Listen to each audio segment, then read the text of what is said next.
اللہ اکبر۔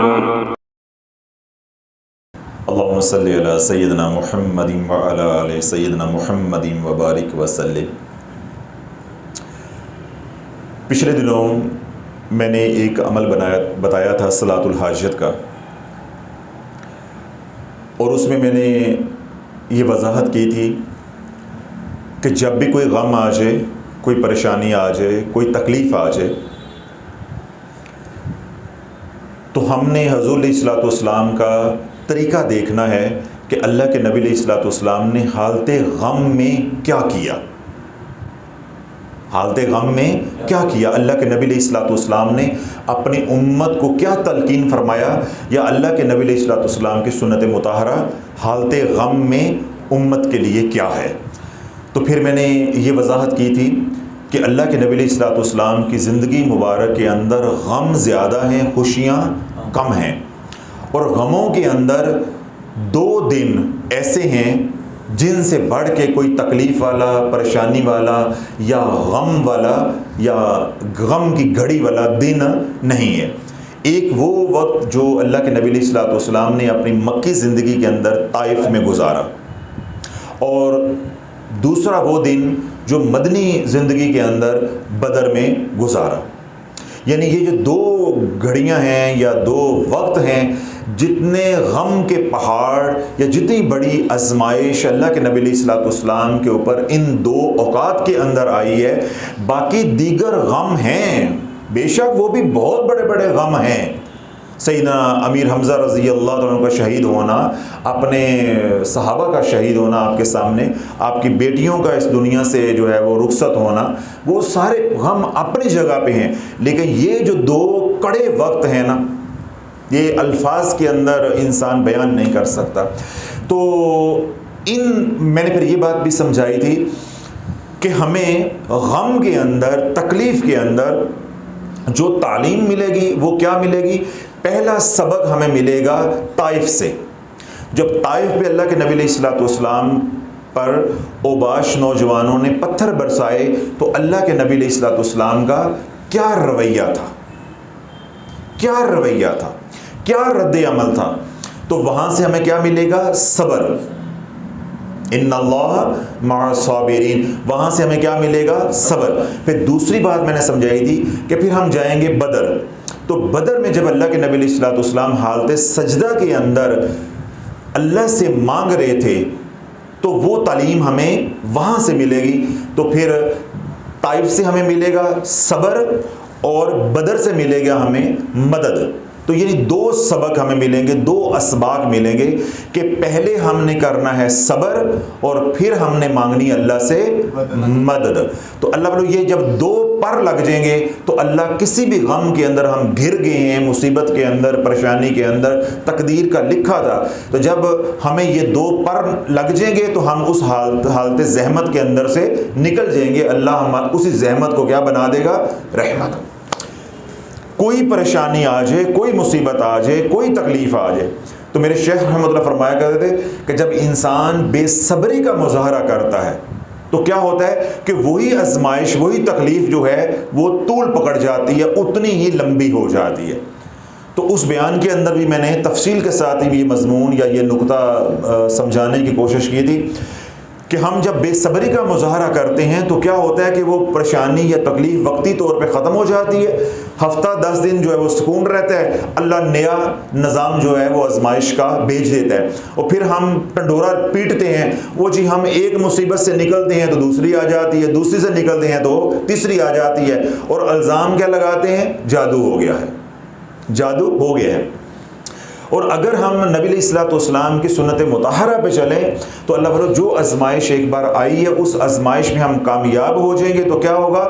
ہمیں دنیاوی ترقی بھی ملے گی اور آخرت میں بھی مقام اس آزمائش میں کامیاب ہونے کی وجہ سے جو وہ ملے گا، کیونکہ اللہ راضی ہو گیا۔ جب ہم امتحان میں کامیاب ہو گئے تو اللہ راضی ہو گیا۔ تو پہلا کام کیا ہے؟ اللہ نہ کرے کوئی تکلیف، کوئی غم، کوئی رنج آ جاتا ہے تو پی جاؤ، خاموش، صبر کرو، صبر کریں۔ اور اس کے بعد کیا ہے؟ یا ایھا الذین آمنوا استعینوا بالصبر والصلاۃ ان اللہ مع الصابرین۔ کہ اے ایمان والو نماز اور صبر کے ذریعے اللہ سے مدد طلب کرو. ان اللہ مع الصابرین، اللہ بے شک صبر کرنے والوں کے ساتھ، اللہ کی مدد و نصرت صابرین کے ساتھ ہے. تو پہلا کام ہم کیا کریں گے جو ہمیں طائف سے ملے گا؟ صبر. اس کے ذریعے بھی اللہ کی مدد کا نظام، اللہ کی رحمت کا نظام حرکت میں آئے گا. اور دوسرا کام ہم کیا کریں گے؟ نماز، جو اللہ کے نبی علیہ السلام نے بدر میں سجدے کی حالت میں اللہ سے مدد مانگ کے ہمیں تلقین کی یا تعلیم کی امت کو. تو اس لیے ہم کسی تکلیف کے اندر جب آ جائیں تو پہلا کام ہم نے کیا کرنا ہے؟ صبر. اور دوسرا کام کیا ہے کہ پہلے اگر ہماری نمازوں میں کمی ہے تو اپنی نمازیں ٹھیک کریں، 5 وقت کی پوری کریں.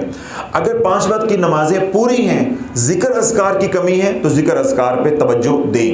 اور اگر ذکر اذکار بھی پورا ہے تو پھر ہم کیا کریں کہ 7 نوافل جو ہے وہ شروع کریں. تو نوافل میں کیا ہے کہ رات کو، دن کو، جب بھی وقت مل جائے تو صلاۃ الحاجت کا اہتمام کریں. اور ہم کیا کرتے ہیں؟ بھاگ کے چادر چڑھانے کی طرف، ہم کیا کرتے ہیں؟ بھاگ کے عامل کے پاس تعویذ لینے کی طرف، یا اپنے پیر کے پاس چلے گئے حضرت صاحب حساب لگا کے تو دکھاؤ کہ ہمارے اوپر کسی نے جادو تو نہیں کر دیا. کھانے کو پہلے گھر پیسہ نہیں ہے، جو 4 آنے ہوتے ہیں وہ بھی آ کے عامل کو دے آتے ہیں اور وہاں سے ایک بل بتوڑے مارے ایک کاغذ لے کر آ جاتے ہیں، جی تیرے تو جادو ہوا ہوا. کیا وہ جو اس نے کاغذ بنا کے دے دیا ہے کیا اس سے مسئلے حل ہو جائیں گے؟ تو میرے نبی کے طریقے پہ آ جاتے ہیں، دونوں مسئلے گھر بیٹھے حل ہو جائیں گے. جو بات کہہ رہا ہوں اس پہ عمل کر، جو قرآن بتا رہا ہے اس پہ عمل کر، جو اللہ کے نبی نے تعلیم فرمایا ہے، جو سنت چھوڑی ہے اس پہ عمل کر، انشاءاللہ گھر بیٹھے ہی مسئلہ حل ہو جائے گا. پہلا کام ہم کیا کریں گے؟ صبر. دوسرا کام ہم کیا کریں گے؟ مدد. تو مدد کے لیے میں نے کیا کہا کہ اگر نمازوں کے اندر کمی ہے تو اپنی نمازیں سیدھی کریں، پوری کریں 5 نمازیں. اس طرح تسبیحات، ذکر اذکار سے دور ہیں تو اس کو بہتر کریں. اور اگر اللہ نے توفیق دی ہوئی ہے، نمازیں بھی پوری ہیں، تسبیحات بھی ہو رہی ہیں، قرآن کی تلاوت بھی ہو رہی ہے، تو پھر ساتھ کیا کریں؟ نوافل کا اہتمام کریں. تو کیا ہوگا کہ یہ جو رجوع اللہ بڑھے گی تو یہ پھر عذاب نہیں رہے گا. یہ جو پریشانی یا غم آیا ہے، تکلیف آئی ہے، یہ عذاب نہیں، یہ آزمائش بن جائے گی. تو آزمائش میں اللہ کی مدد آتی ہے، آزمائش میں اللہ کی مدد آتی ہے. اب نمازوں میں کمی تھی، آپ نے وہ نکال دی. گھر میں پڑھتے تھے، باجماعت شروع کر دی، پوری نماز 5 پوری کر دی. پہلے 3 تھی، 2 تھی، 4 تھی، اب 5 پوری شروع کر دی. تسبیحات شروع کر دی، قرآن کی تلاوت شروع کر دی. اور اگر یہ سب کچھ پہلے تھا تو اب آپ نے 7 نوافل شروع کر دیے. تو اس لیے اللہ جب کوئی پریشانی آ جائے، تکلیف آ جائے، تو پہلا کام ہم کریں گے صبر. اور دوسرا کام ہم کیا کریں گے؟ 2 رکعت نماز صلاۃ الحاجت. میں نے اس کا پورا طریقہ جو ہے رمضان المبارک میں بتایا، وہ ویڈیو، وہ بیان تلاش چینل پہ اپلوڈڈ ہے، تو وہاں سے آپ سن سکتے ہیں، طریقہ سمجھ سکتے ہیں کہ صلاۃ الحاجت جو ہے وہ کیسے پڑھنی ہے. اب آپ نے صلاۃ الحاجت پڑھ لی، 2 رکعت نماز صلاۃ الحاجت آپ نے پڑھ لی، سلام پھیر دیا. اب نماز سے آپ کیا ہوگے؟ باہر نکلے. اتنا پیارا ٹھنڈا ٹھار عمل ہے، آپ کا یہ دل چاہے گا کہ میں ساری زندگی کرتا رہوں. اور پھر میں اس پہ بھی بات کرتا ہوں اگر اللہ نے میرے ذہن میں رکھی تو. اب ہمارے اوپر اللہ نہ کرے کوئی پریشانی، کوئی مصیبت، کوئی تکلیف آ گئی ہے، یا کوئی حاجت ہے، بیٹی کا رشتہ کر رہے نہیں ہو رہا، بیٹے کی نوکری کے لیے پریشان ہے، نوکری نہیں لگ رہی، ٹھیک ہے، یا کوئی اور مسئلہ ایسا ہے، اپنا ذاتی گھر لینا ہے، اس کے لیے بھاگ دوڑ کر رہے ہیں لیکن وہ بات نہیں بڑھ رہی، گاڑی لینی ہے، کوئی اسباب پیدا نہیں ہو رہے، بیماری ہے، علاج بھی کر رہے ہیں، اسے نکل نہیں پا رہے، یا واقعی جادو ہے تو بار بار وہ جادو ٹوٹتا ہے، جادو ہو جاتا ہے، علاج کرواتے ہیں پھر وہ ہو جاتا ہے. اس طرح کے کسی بھی پریشانی، کسی بھی غم میں، یا اولاد کی نافرمانی ہے، گھر میں جھگڑے ہیں وغیرہ وغیرہ، کوئی بھی پریشانی، تو پہلا کام کیا ہے؟ صبر. دوسرا کام کیا ہے؟ 2 رکعت نماز صلاۃ الحاجت. آپ فرض کیا ابھی آپ نے پڑھی مغرب کی نماز کے بعد یا عشاء کی نماز کے بعد آپ نے صلاۃ الحاجت پڑھی. تو صلاۃ الحاجت جب پڑھ کے آپ نے سلام پھیر دیا، ٹھیک ہے، سلام پھیرنے کے بعد آپ نے بیٹھے بیٹھے دوبارہ سجدے میں چلے جانا. سجدے میں جا کے سورہ والضحیٰ 30واں سپارہ، والضحیٰ واللیل اذا سجا ما ودعک ربک وما قلی وللآخرۃ خیر لک من الاولی. یہ پہلی 4 آیات ہیں، ان کو ہٹا دیں گے، آگے آئے گی